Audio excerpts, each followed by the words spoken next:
Buenas tardes, nos encontramos nuevamente en contexto universitario. Les agradecemos su preferencia y en esta ocasión tendremos un tema que no solamente es de actualidad, sino que representa todo, como lo hemos visto, representa todo un reto el poderlo combatir.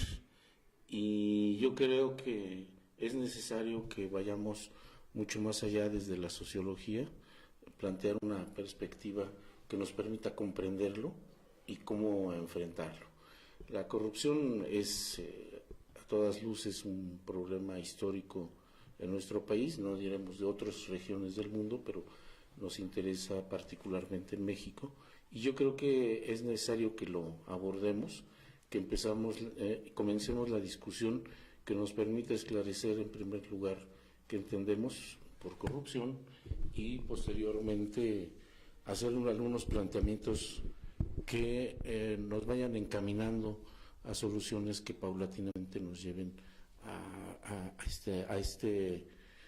a disminuir este flagelo de la vida pública mexicana.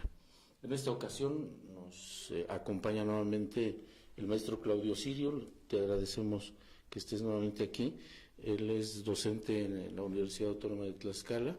Además es excomisionado de la Comisión de Acceso a la Información de Tlaxcala, de Información Pública de Tlaxcala, ¿verdad?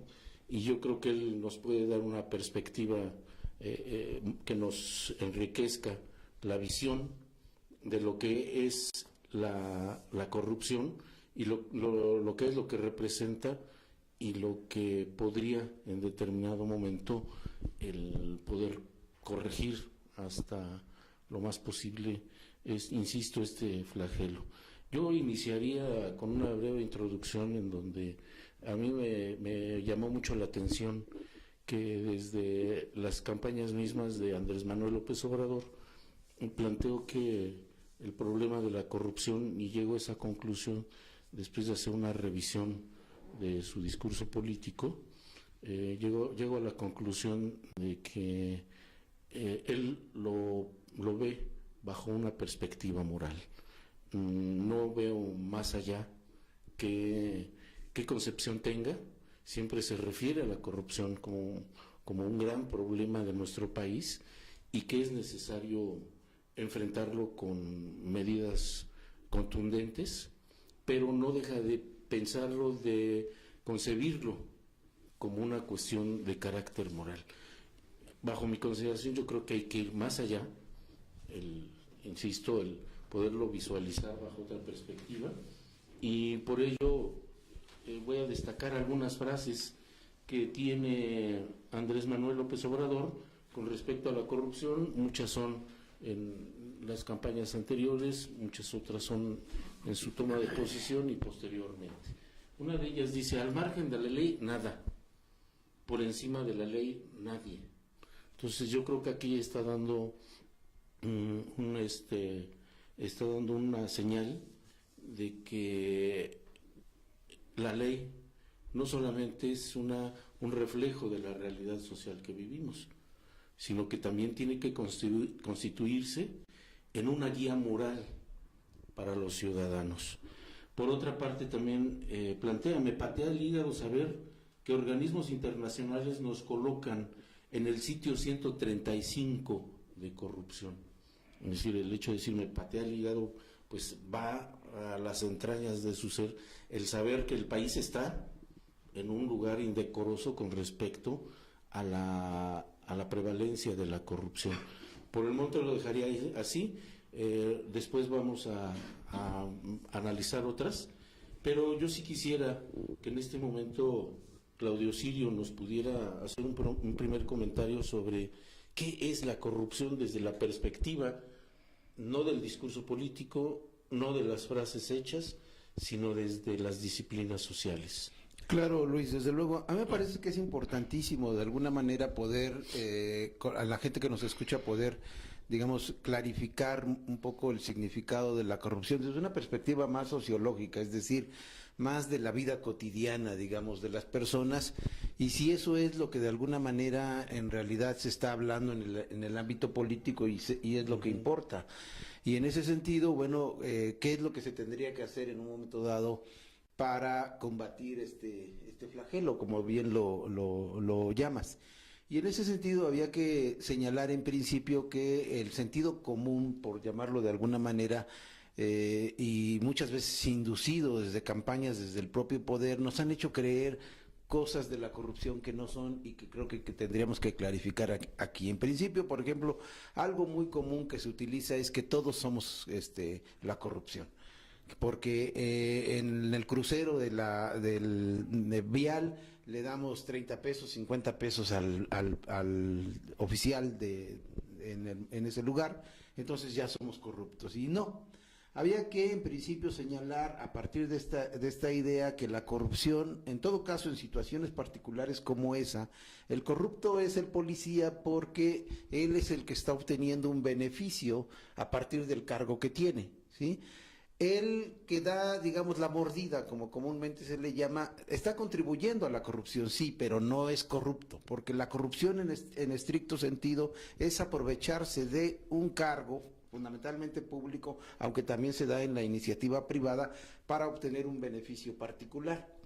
Si nosotros lo entendemos así, entonces vamos a empezar a separar cosas precisamente de frases hechas, de eslogans, de lugares comunes que desde hace tiempo se vienen utilizando para decirnos casi que no tenemos de otra, somos corruptos y nunca vamos a dejar de serlo. Luis, yo pienso, y si tú lo consideras de esa manera, que tal cual tú lo planteas, sí tendríamos la necesidad de definir entonces que la corrupción no es otra cosa más que el hecho precisamente del abuso del poder, ¿sí?, que pueda tener una persona, insisto, se conoce más en el ambiente público, pero también se da en el privado, en beneficio particular. La corrupción, entonces, en este sentido, se clasifica, dice Transparencia Internacional, que es la coalición anticorrupción que se plantea, como corrupción en grande, corrupción insignificante y corrupción política, según la cantidad en un momento dado de dinero que se pierde y el sector donde ocurre. Todo esto es la definición que da Transparencia Internacional, y ver qué es lo que nos interesa a nosotros, en dónde tendríamos que enfocarnos, si en la corrupción en grande, la corrupción insignificante o en la corrupción política. De hecho, la primera y la tercera están muy relacionadas, están prácticamente relacionadas. Y de acuerdo con lo que dice Transparencia Internacional, si la queremos combatir, entonces primero hay que ver qué de esta corrupción queremos combatir. Porque si quieres combatir la mordida, digamos, que es parte de la corrupción, entonces estamos hablando de la corrupción que sería, digamos, de alguna manera insignificante, pero que también debe combatirse. O sea, no podemos seguir nosotros pensando en que dar la mordida sea algo normal y algo en términos morales aceptable. Sí, claro. Bien, yo recuerdo cuando toma posesión Miguel de la Madrid en 1982, plantea 11 puntos para la renovación moral de México. Y el eslogan, por ejemplo, de López Portillo cuando fue candidato a la presidencia en el 76, pues era la solución somos todos. Aunque Palillo Martínez, el cómico de Carpa, decía la corrupción somos todos. Entonces, siempre se ha manejado la idea de visualizarla, insisto, de manera moral. Así es. Pero no llegar al fondo del asunto. Porque no solamente es una cuestión de recursos, la corrupción no solamente es financiera, sino que es un problema cultural.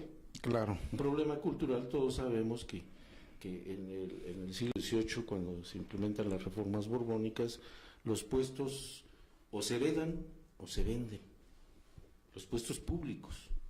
Y en el siglo XIX, a la falta de recursos por la recurrente inestabilidad política y económica del país, pues obviamente los servidores públicos tienen que cobrar por sus servicios, porque en muchas ocasiones no tenían el erario público no tenía para solventar sus sueldos. Entonces, yo creo que tenemos que ir más allá desde del punto de vista moral. Tenemos que visualizarlo también como un problema cultural. sí las esferas que tú manejas, las tres modalidades, esferas, dimensiones, pero también considerar que es un problema cultural de fondo y que está asentado en la vida pública de México. Sí, quizás, Luis, en esta parte es importante porque como tú empiezas con partiendo de la coyuntura con ya el gobierno de el presidente López Obrador, que parece que lo visualizara exclusivamente desde este sentido, pero enfocado a que efectivamente nuestros políticos de profesión parece Sí. o todo indica que si de algo carecen fundamentalmente es de principios morales y por lo tanto cuando acceden a esos cargos públicos entonces se comportan de manera corrupta.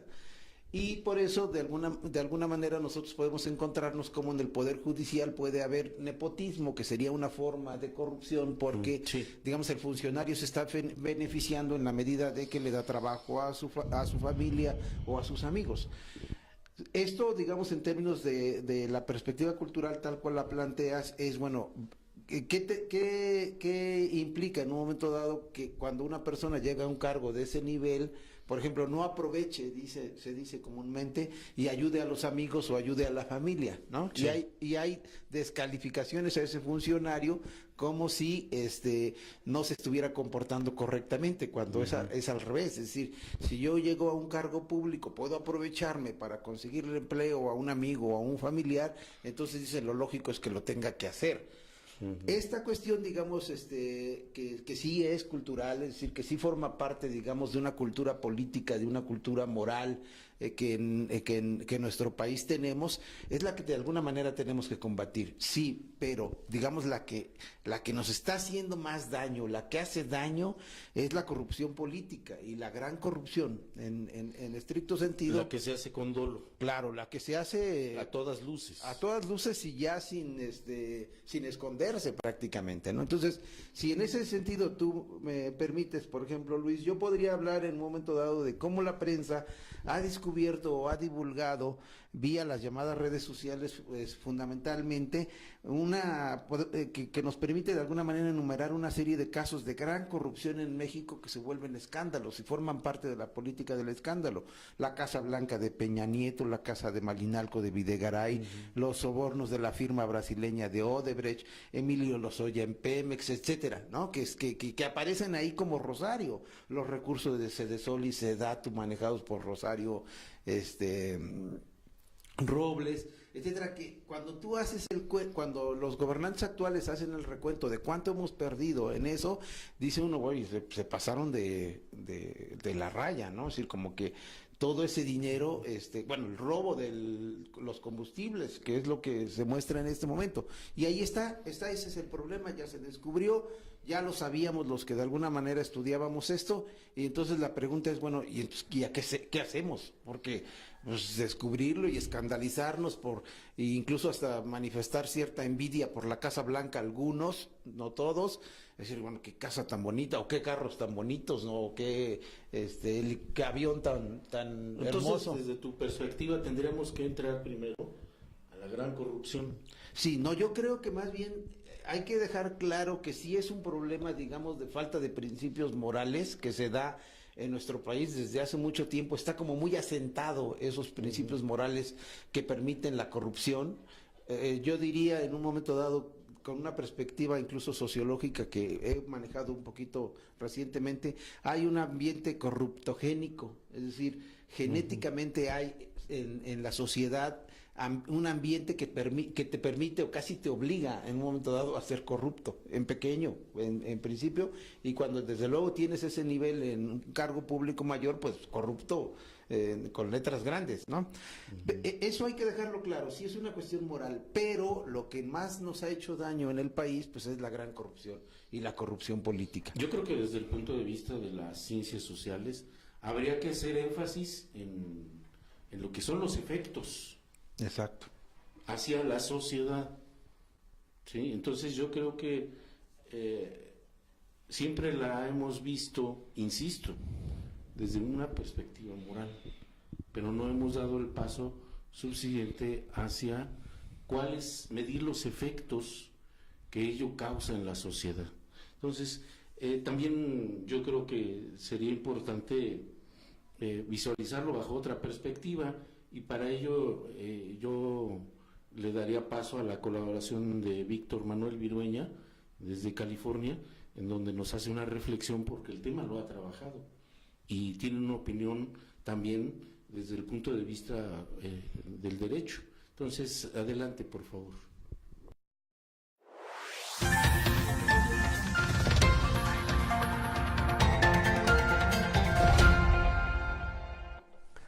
Según el último reporte de Transparencia Internacional, México es uno de los países más corruptos del planeta, con una calificación de apenas 28 puntos sobre 100, solo comparado con países de África y Centroamérica. Corrupción es la práctica que consiste en hacer abuso del poder, de funciones o de medios para sacar un provecho económico o de otra índole. Se entiende como corrupción política al mal uso del poder público para obtener una ventaja ilegítima. Y en eso, en México somos campeones. No importa de qué partido, los corruptos se han adueñado del país. No en balde, el presidente López Obrador centró su campaña en la promesa de erradicar la corrupción. Según la teoría de López Obrador, si el presidente es honesto, todos los funcionarios hacia abajo tendrían que serlo. Sin embargo, en apenas 2 meses de gobierno se han destapado varios escándalos, entre los más sonados los departamentos en Houston de la secretaria de Gobernación, Olga Sánchez Cordero, y del secretario de Comunicaciones y Transportes, Javier Jiménez Espriu.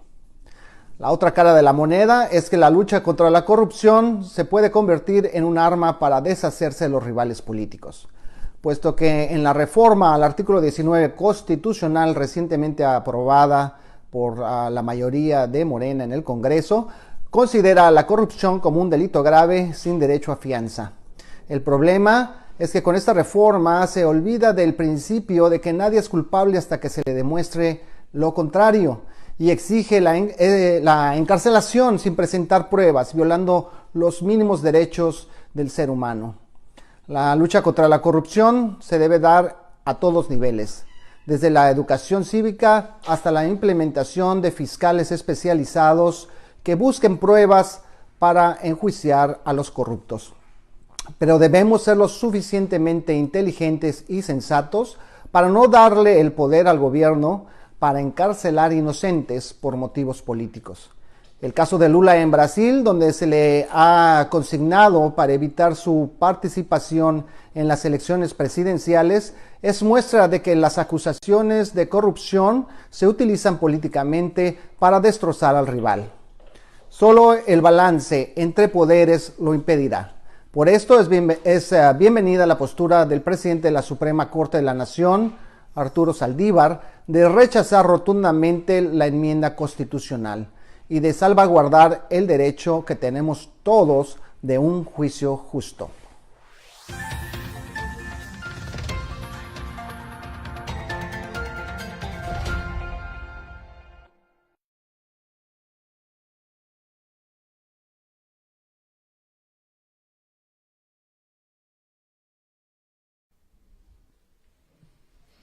Bien, después de oír este comentario de Víctor Manuel, yo creo que valdría la pena también tener otra perspectiva, verlo desde diferentes ángulos. No sé si estés de acuerdo, pero está lanzando afirmaciones contundentes y afirmaciones que van más allá de la cuestión política, de la cuestión de visualizar a la corrupción como exclusivamente un problema de carácter moral. No sé cómo lo veas, Claudio. Sí, Luis, porque el comentario parte mucho, yo lo estaba entendiendo así, parte mucho de la situación de la coyuntura política del país que estamos viviendo, a raíz principalmente de la asunción del nuevo gobierno federal con Andrés Manuel López Obrador como presidente, y digamos el impulso que le ha dado en términos, digamos, desde su campaña de ese combate a la corrupción que él ha querido, digamos, como que explicarle al público lego de que es como si barrieran las escaleras de arriba hacia abajo, y entonces, por lo tanto, si se empieza a barrer la presidencia, todo quedará limpio en un futuro casi idílico.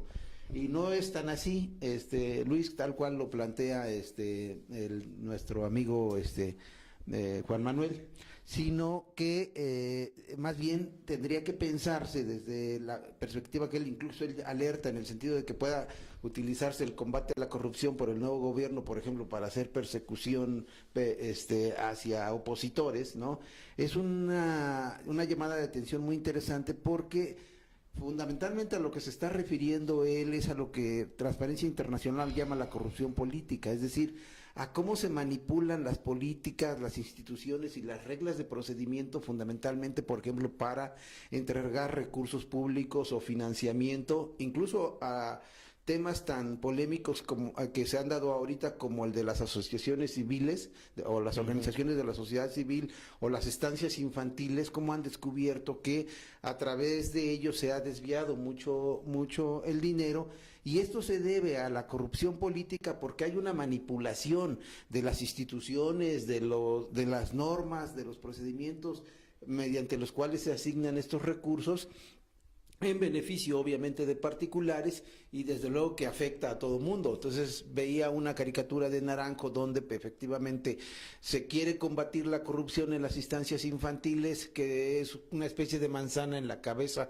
de una señora, de una ama de casa, lanzan la flecha para combatir, darle a la manzana de la corrupción y bueno, le pega a la señora en la espalda. Es decir, efectivamente se trata de combatir la corrupción en esos espacios, pero afectan a terceros que en un momento dado no tendrían por qué pagarla. Lo mismo pasa con las organizaciones de la sociedad civil. Hay organizaciones de la sociedad civil que sí ayudan, sí colaboran para ayudar a la gente.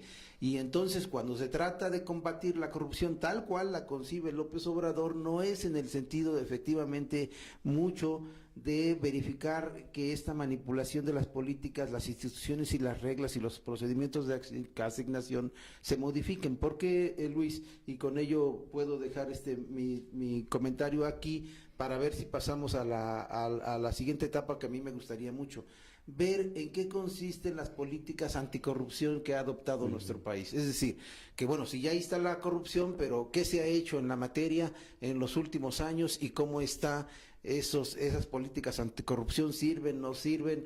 ¿Qué hay que hacer para en un momento dado sí, no solo quedarnos con la idea López Obradorista de que se barre como las escaleras y ya limpiamos toda la casa? No es tan así como él lo plantea. Bueno, con lo que nos marcas y ya lo que hemos abordado, quizás la corrupción, viéndolo desde una perspectiva amplia, es como las cataratas del Niágara, que bañan a todas las instituciones y a todas las dependencias. Así nos lo están haciendo ver. Así es. Es decir, le entraron a Pemex, le entraron a la CFE y ahora le entran a las guarderías, le entran a las ONGs. Y bueno, y entonces ahora ¿qué queda? Y no solo las cataratas del Niágara en términos de la dimensión de la que pudiera ser, sino de la fuerza que trae el agua en la caída. Es decir, que se lleva todo, incluso cuestiones que pudieran ser buenas y que afectan desde luego cuando se van, ¿no? Sí, claro.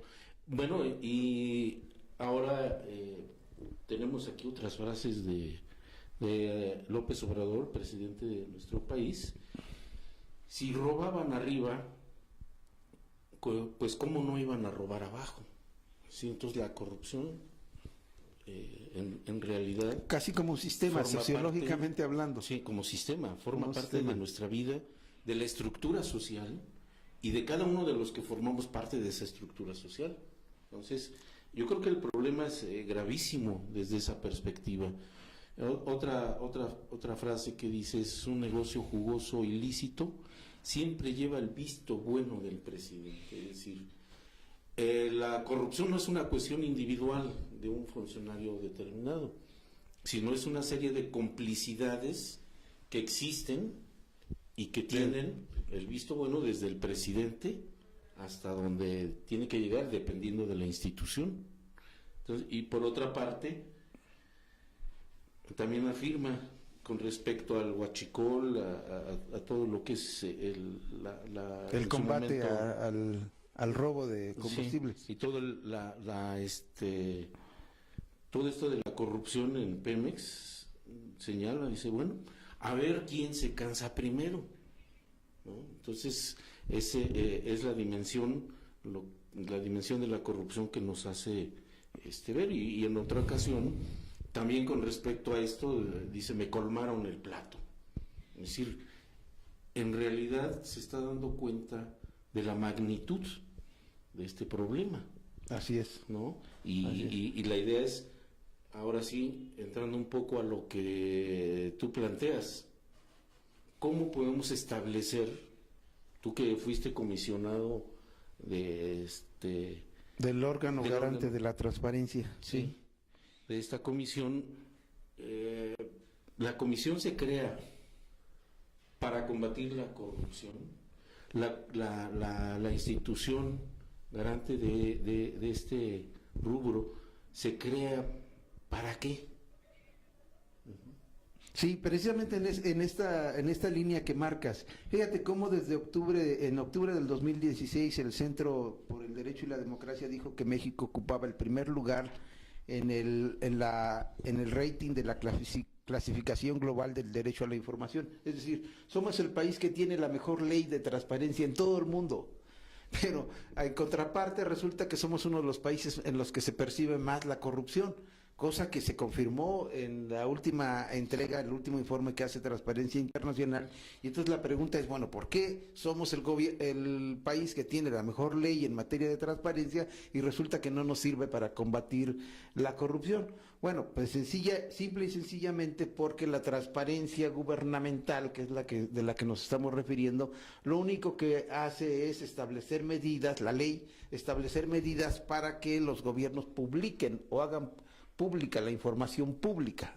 No es desde luego ningún juego de palabras, sino que esa información, como nos pertenece a todos, debe estar a la mano de todos nosotros. El problema aquí es que esa ley, digamos, cuando se trata de implementar, muchos piensan que va a combatir a la corrupción y no es así. Lo que va a combatir a la corrupción como política anticorrupción, ahí sí hay que hacer mucho énfasis en el término, es lo que se aprobó como una reforma constitucional en el 2016, hace casi 2 años, 8 meses, en julio del 2016 se aprobó se publicaron las leyes secundarias que dan origen a lo que se llama el Sistema Nacional Anticorrupción. Todo un entramado, yo digo, burocrático para combatir a la corrupción que no se termina de implementar y en algunos lados, en algunos estados incluso se implementa mal. Por ejemplo, en nuestro estado, en Tlaxcala, resulta que nombran a los miembros de un órgano que se llama Consejo de Participación Ciudadana del Sistema Nacional Anticorrupción. Perdonarán los términos, a veces hay que señalarlos con precisión, pero hay que decirlo. Por ejemplo, los nombran en Tlaxcala, pero no se nombra antes un comité de designación y por lo tanto los comisionados de ese Consejo de Participación Ciudadana del Sistema Nacional Anticorrupción en Tlaxcala, ya traducido como un sistema local anticorrupción, que ni siquiera lo querían llamar así los diputados locales, no sirve para nada. Es decir, se nombra, pero como si no se hubiera nombrado absolutamente nada. ¿Cuál es la lógica del Sistema Nacional Anticorrupción, Luis? Que me parece, desde mi punto de vista, que sí había que cuestionar. Todo un entramado burocrático del cual difícilmente nosotros vamos a ver que, en efecto, por lo menos ni siquiera a mediano plazo pudiéramos tener una entidad que efectivamente pueda estar combatiendo la corrupción. Y entonces, López Obrador, y ahí dejo mi comentario, López Obrador rebasa esta política anticorrupción en el momento en que dice vamos a nombrar funcionarios que no sean corruptos. Hace lo que la literatura a nivel internacional llama una prueba de integridad, ¿sí? Pero a partir de su propio criterio. Dice, yo te nombro a ti como secretario de la Sedena porque lo que vi es que eres incorruptible. Ya hay estándares internacionales que se pueden aplicar y que a cualquier persona, y nos dice, esta persona es proclive en tal porcentaje a corromperse esta. Esos criterios, digamos que son un poco lo que menciona Juan Manuel en el video, esos son los que se tienen que aplicar para poder hacer a un lado la posibilidad de que efectivamente se utilice este combate a la corrupción López Obradorista para perseguir, por ejemplo, a opositores a su gobierno. Bien, pues ahora sí que, como dice un amigo, no quiere resolver un problema, crea una comisión. Sí. Entonces, yo creo que mucho de esto y de la primera afirmación que leímos de López Obrador, que al margen de la ley nada, por encima de la ley nadie, implica toda una forma de pensar en qué condiciones estamos en realidad con respecto al problema de la corrupción. Así es. Y yo creo que cada vez nos vamos dando cuenta más que esto implica ya una postura que tiene que ser diferente. Yo creo que se tiene que dar el paso de considerar la corrupción como una cuestión básicamente individual y moral para medir los efectos que tiene en la sociedad mexicana. Y yo creo que nos vamos a dar cuenta de todo el daño que se ha hecho por este problema o este lastre que venimos arrastrando en la historia contemporánea de nuestro país.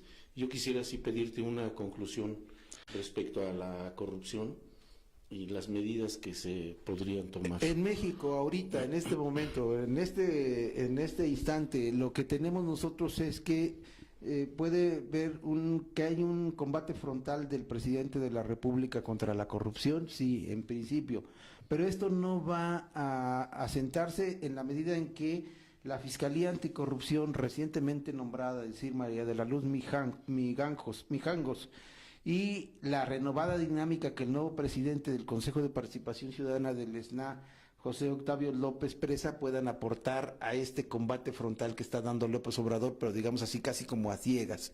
Estas dos instancias, el ESNA y la Fiscalía Anticorrupción, van a ser fundamentales en los próximos meses.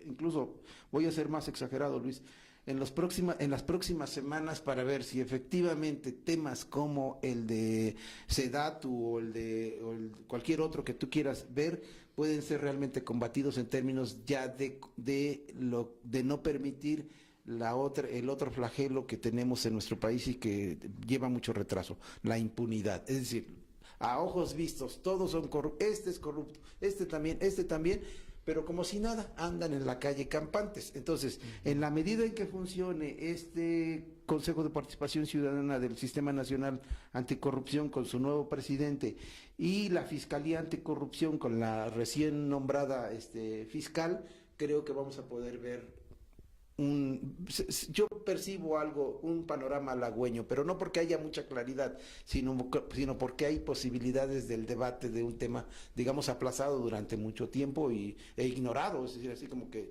todos veíamos que eran corruptos los funcionarios, pero no decíamos nada y seguíamos, por decirlo así, votando por ellos elección tras elección. Muy bien, les agradecemos mucho su preferencia a este tema.